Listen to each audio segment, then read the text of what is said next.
Federal Reserve may as well go into George Washington's grave and took a heaping crap on it because they are disrespecting him in the ultimate way possible. They put his face on the most commonly used form of fiat currency, the $1 bill. Seems like they did him a solid, right?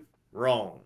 George Washington was adamantly against the use of fiat currency after living in the aftermath of the Revolutionary War, where the printing presses were turbocharged. The money supply went from about $12 million to about $650 million over a few years, an expansion of over 5,000%. And if you understand how inflation works, then you understand how this caused the Continental to go from $1 in value to less than a penny in just a few years. The Continental was, of course, the colonial monetary unit during that time. If you ever heard the saying, not worth a Continental, this is exactly where that saying came from. We may be soon changing that to not worth a dollar because the curse of fiat currency will be striking the dollar as well as it has with every other fiat currency before the dollar. Fiat currency has never succeeded in history. There is a 100% failure rate. That is a 0% success rate. If you think the dollar will be any different, you must be related to Joe Biden because you are senile. And with debt piling up faster and faster, with higher interest rates, it's only a matter of time. Net interest will be our biggest tax bill within a few years, and we are already at $2 trillion in deficit at its current level, where we pay about $800 billion of tax money a year in interest alone. The dollar will fail one day, mark my words. The chances of the dollar succeeding continuously are about as high as Joe Biden's chances to pass a driver's test. George Washington tried to warn us not to use fiat currency. He wrote to Thomas Jefferson on August 1st, 1786, "Paper money has the effect in your state that it will ever have, to ruin commerce, oppress the honest, and open the door to every species of fraud and injustice."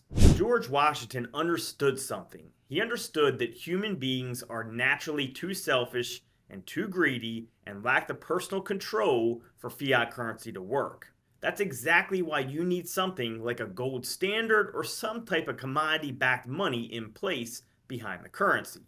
It doesn't allow the natural greed to take over and just print money when any little problem comes up.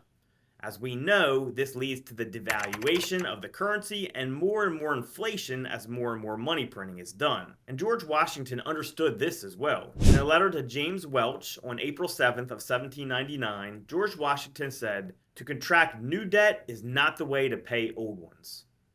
What a powerful statement made over 200 years ago by one of our founding fathers. Yet we have been doing just that more and more since the Federal Reserve was created in 1913. And now it's totally out of control to a point where we can't even fix it. We have too much debt, too much of our federal spending is going to interest, and that number is just greatly increasing each year. And George Washington wasn't the only founding father to try to warn us. Paper is poverty, Jefferson in turn observed in 1788. It is the ghost of money and not money itself. In 1787, the author of the Declaration of Independence wrote that paper money abuses also are inevitable. By breaking up the measure of value, make a lottery of all private property. Notice how he said abuses are inevitable? Thomas Jefferson also understood the faulty nature of human beings. Paper money is unjust, declared James Madison, chief architect of the Constitution. It is unconstitutional, for it affects the rights of property as much as taking away equal value in land. To clear something up though, I don't think paper money is unjust. I think pure fiat currency is unjust. Paper money is fine if it's backed by something like gold to keep it in check. Moving on.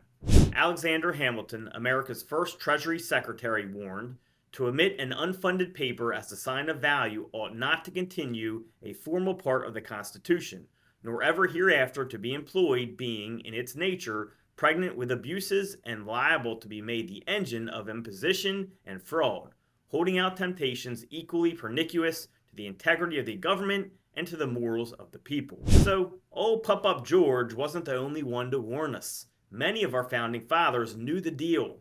The problem is George is the one getting pissed on and slapped in the face by the schmucks at the Federal Reserve. They went and put his mug on the most commonly used form of fiat currency in the world. Like, hey, George is respected by everyone, so let's put his silly old face smack on the front of the most commonly used bill. Man, That is straight disrespectful.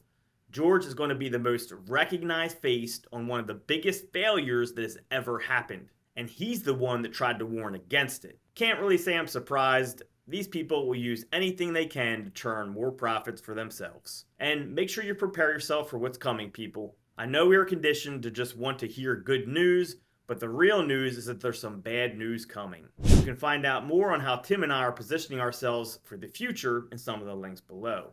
Make sure you like this video to help get it out to more people and help your own karma, of course. And be sure to subscribe as we're releasing 3 videos a week. See you in the next one.